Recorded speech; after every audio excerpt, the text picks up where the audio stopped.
question about Pekuach Nefesh on Shabbos. So what happens if the Pekuach Nefesh is, or we have a Pekuach Nefesh issue on a non-Jew that we invited for Shabbos? We invited for Shabbos, invited him over, and all of a sudden, Chas v'Shalom, he trips down the stairs, or he gets a heart attack. Are we allowed to break Shabbos because of his Pekuach Nefesh? I would say we don't have anyone to ask for help.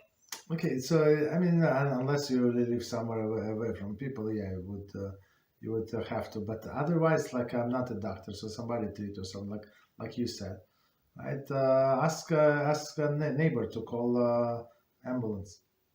That's it. Understand? So if there is something with a non-Jew, so if there is somebody else to help, yeah, you ask somebody else to help, another non-Jew. So if there is nobody else available, the guy is laying on your property with a broken leg, yeah, you take him and you drive him, right? But otherwise, we have to ask somebody else if it's possible.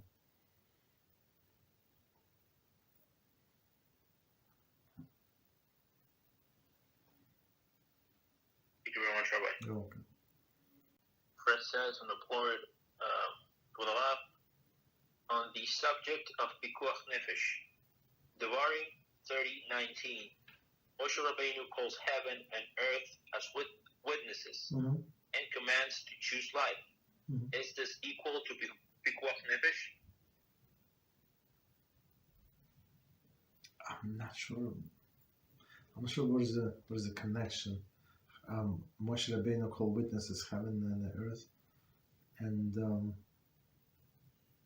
to choose life, and that's Pekuach Nefesh. Pekuach Nefesh is a life risk. I'm not sure. I would need clarification on this question. I don't know what person means.